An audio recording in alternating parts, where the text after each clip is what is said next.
Pasti Anda bertanya, kenapa harga minyak justru kembali mengalami penurunan, padahal sudah mencapai kesepakatan untuk melanjutkan program pemangkasan produksi. Oke, kita bahas untuk hari ini. Ya, untuk economic data, kita tinggal menyisakan beberapa data dari zona Eropa, lalu kemudian Inggris, dan juga satu data penting lainnya dari Amerika. Dan semuanya terkait dengan data manufacturing PMI. Nah, khusus untuk Amerika, ada dua versi yang akan dirilis, yaitu data versi S&P Global, dan yang satu lagi adalah data versi ISM. Nah, mana yang harus kita cermati? Sebetulnya keduanya juga sama. Keduanya memiliki kurang lebih efek yang cukup signifikan terhadap pasar. Tapi kalau kita tanya, kalau misalkan salah satunya jelek, lalu kemudian yang salah satunya lebih bagus, maka mana yang harus dipegang? Nah, catatannya, ISM adalah data yang dirilis secara resmi oleh pemerintah. Dalam hal ini berarti kita akan merujuk kepada data ISM ketimbang data versi S&P Global. Jadi kalau misalkan nanti malam dirilis dengan angka yang berbeda, yang satu lebih tinggi ataupun lebih baik daripada ekspektasi, yang satu lebih rendah, maka pastikan Anda cek dengan data yang versi ISM. Nah, hal tersebut itu kaitannya dengan nanti yang akan kita lihat dari respon Federal Reserve. Nah, kemudian untuk sore, kurang lebih di jam 2 ataupun sampai jam 5 sore. Jadi kita akan lihat data di sini Amerika mungkin untuk nanti malam, tapi kita terlebih dulu akan mengamati data terbaru dari Inggris dan juga zona Eropa. Nah, kalau misalkan kita lihat potensinya pergerakan di sini diharapkan data cenderung untuk mengalami kenaikan tipis 43,8 dari 43,1. Tentunya kalau misalkan data tersebut relatif lebih bagus, harapannya adalah mengalami kenaikan untuk zona euro ataupun dalam hal ini mata uang euro. Demikian pula untuk pound sterling. Kalau misalkan data untuk Inggris yang diharapkan turun ataupun naik ke 46,7 dari 44,8, tapi ini adalah masih tetap di bawah 50. Jadi indeks di bawah 50 itu menandakan sebetulnya ekonominya masih kurang bagus. Artinya tidak ada kondisi ekspansi.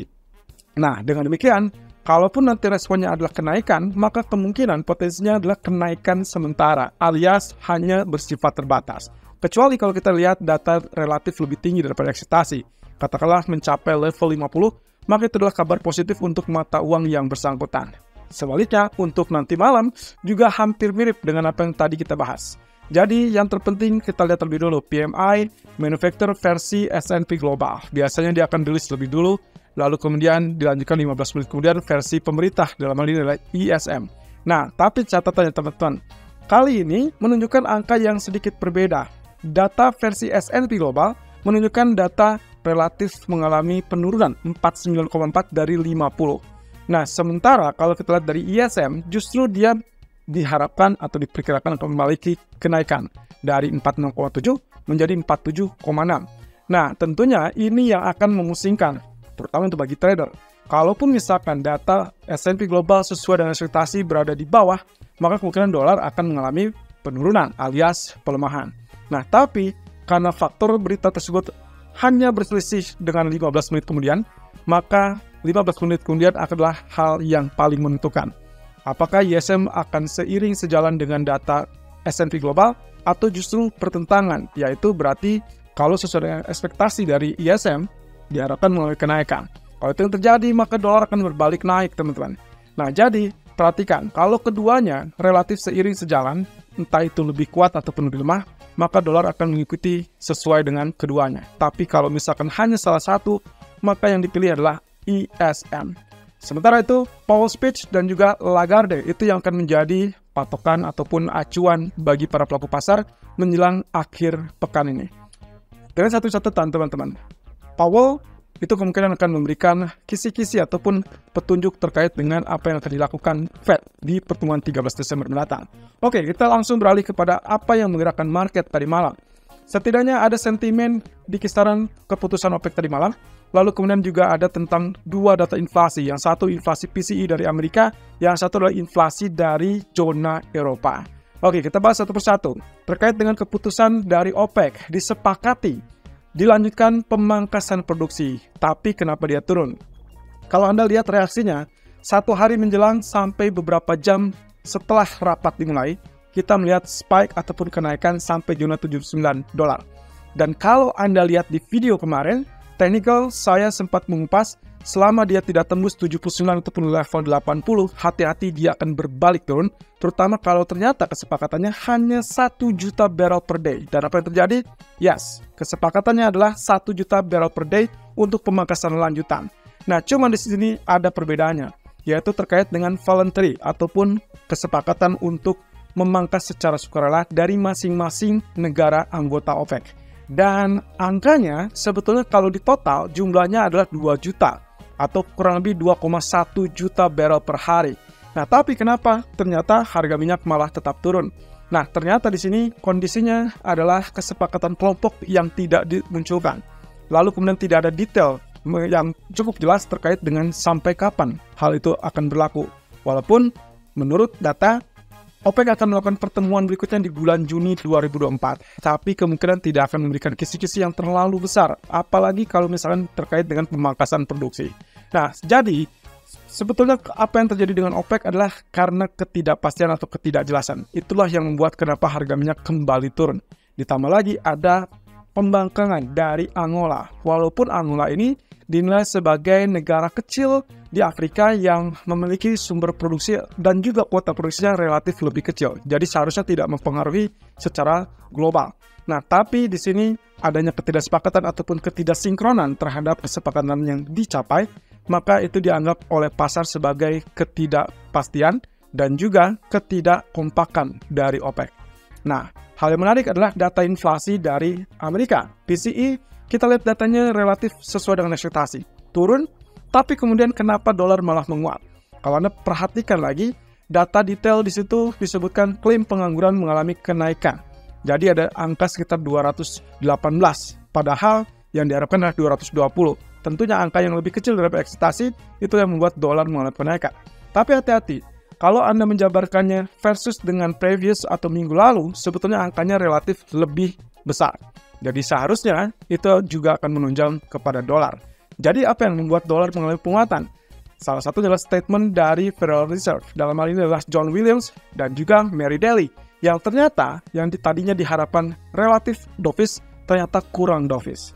Jadi kesepakatan inilah ataupun pernyataan inilah yang membuat kenapa dolar berbalik menguat. Dan juga jangan lupakan efek akhir bulan yang kemarin kita bahas. Jadi emas sempat turun ke level 2030, tapi kemudian rebound ke 2042 dan akhirnya ditutup di 2036. Secara keseluruhan sebetulnya pergerakannya tidak terlalu surprising ya, tidak terlalu mengejutkan karena itu adalah level di grafik H4 yang pernah kita tandai, yang sempat kita tandai kisaran 2030 sampai ke 2050-an. Dan support kurang lebih psikologis 2027 belum ditembus. Jadi kita tinggal lihat untuk malam ini apakah dia akan bergerak untuk turun atau justru terbantu dengan pernyataan katakanlah mungkin Powell. Nah, lalu kemudian inflasi Jerman yang juga menginisiasi melemahnya inflasi di zona Eropa. Dan persis dengan apa yang kemarin kita kupas juga, ternyata memang itu yang terjadi dan akhirnya euro mengalami pelemahan. Ya, satu sisi kemungkinan ini agak berlawanan dengan apa yang diyakini oleh ECB, yaitu mereka memutuskan untuk tetap membuka keran untuk melakukan kenaikan suku bunga lanjutan. Tapi yang jelas dengan data inflasi yang relatif turun, bahkan basis bulanannya relatif berada di bawah 0%, kemungkinan ECB tidak akan memaksakan diri untuk melakukan kenaikan suku bunga tersebut. Tapi yes, imbasnya adalah euro mengalami penurunan. Nah, terkait dengan OPEC, begini kurang lebih rinciannya. Kesepakatan yang dituju adalah terkait dengan kesepakatan untuk pemangkasan sukarela dan totalnya kurang lebih mencapai 2,1 juta barrel per day. Sementara untuk kesepakatan kelompok, mereka hanya tetap menyampaikan itu adalah sepakat di 1 juta barrel per day. So, inilah perbedaannya teman-teman. 2,1 juta dicapai secara total dari sukarela, sementara 1 juta itulah kesepakatan kelompok. Jadi yang terjadi itu masih sesuai dengan ekspektasi dan tidak ada kejutan tentunya. Nah, kaitannya dengan kejutan lagi, Angola menyatakan bahwa mereka akan memproduksi di atas batas yang ditentukan oleh OPEC. Jadi ada ketidakkompakan di sini yang dikhawatirkan akan memicu perpecahan di antara negara-negara produsen. Nah, tapi kabar bagusnya adalah saya sempat membaca salah satu artikel, Brazil ikut serta di dalam OPEC Plus untuk kedepannya. Kita tinggal tunggu saja apa yang menjadi kejutan dari OPEC di tahun depan. Nah, tapi yang jelas ini akan kurang lebih mendukung dengan skema ataupun skenario yang sempat kami uraikan dari sejak awal bulan, yaitu kita akan kemungkinan melihat zona $70 atau bahkan di bawah $70 untuk crude oil. Kita tinggal tunggu saja. Kalau misalkan sekarang dia sudah bergerak turun kembali ke level 75 atau bahkan 74, kita tinggal tunggu level support 72 itu dipecah atau ditembus. Kalau itu yang terjadi, persiapkan peluru Anda untuk mengincar zona buy di bawah level $70. Tapi bukan sekarang, someday. Itu pasti akan terjadi. Nah, kemudian kalau kita lihat dari kesepakatan tersebut, juga kaitannya dengan kesepakatan upah. Tentunya Anda masih ingat apa yang sempat dikatakan Kazuo Ueda, Gubernur Bank Sentral BOJ, yang mengatakan bahwa BOJ kemungkinan bisa keluar dari suku bunga negatif alias menaikkan suku bunganya kalau ada dua syarat. Pertama, inflasinya tetap naik, oke, di atas 2%, masih di atas target, oke, asalkan didukung dengan kenaikan tingkat upah. Dan inilah kabar bagusnya. Dari kesepakatan tersebut, Konfederasi akan mencoba untuk menegosiasi kenaikan upah sebesar 5% atau lebih. Dan ini yang akan menjadi keputusan yang sangat besar, terutama kaitannya dengan apa yang akan dilakukan oleh BOJ di awal fiskal tahun depan. Dan saja kita harus tunggu sampai bulan Maret. Ya, apapun itu, yang jelas USD Japanese Yen setidaknya sudah terhambat di level 148. Walaupun kalau kita lihat US Treasury Yield mengalami kenaikan, USD Japanese Yen masih tetap terangkat untuk mengalami kenaikan. Nah, jadi kunci utama untuk Anda yang berharap dengan BOJ, kita tidak lagi berharap terkait dengan intervensi mata uang, melainkan dengan kebijakan BOJ yang harusnya mulai memperketat. Dan kapan itu? Kunci utamanya adalah negosiasi upah di awal ataupun awal tahun, kurang lebih di tahun depan.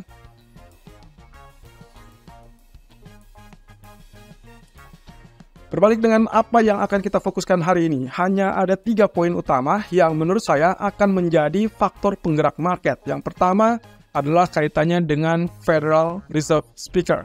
Dan kali ini, sang ketua, Jerome Powell, akan menjadi target utama kita. In Powell with trust. Jadi apapun yang dikatakan Powell, percaya saja. Kemungkinan itulah yang akan menggoyang market ataupun menggerakkan market. Kalau kaitannya dengan apa yang disampaikan Mary Daly kemarin, ataupun John Williams, atau bahkan Christopher Waller, maka ekspektasinya adalah terkait dengan pernyataan yang lebih dovish dari sebelumnya.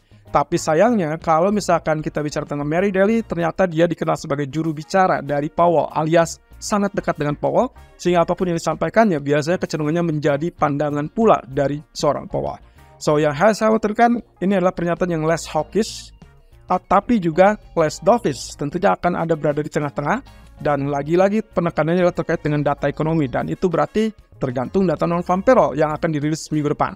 So, harapan saya, Powell akan memberikan agenda yang lebih jelas. Walaupun kita tidak bisa mendapatkan detail terlalu jelas, karena itu akan disampaikannya di press conference 13 Desember mendatang. So, kalaupun ada pernyataan yang sedikit saja menyentuh kepada kemungkinan ada pemangkasan, maka kemungkinan dolar akan kembali melemah. Tapi kalau tidak disinggung, maka kemungkinan kita akan lihat hari ini mostly semua akan terkoreksi turun.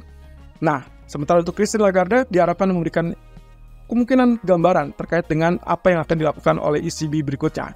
Setelah tentunya melihat data inflasi kemarin relatif lebih rendah, bahkan sudah turun di bawah 3%. Dan kemudian data ISM, lagi-lagi saya tekankan, saya lebih antusias melihat data ISM ketimbang data versi S&P Global. Kita ketemu nanti sore untuk membahas outlook dari grafik yang terbaru, termasuk update terbaru terkait dengan grafik bulanan. Ini cukup menarik karena kita akan segera mengakhiri tahun 2023 hanya 1 bulan terakhir.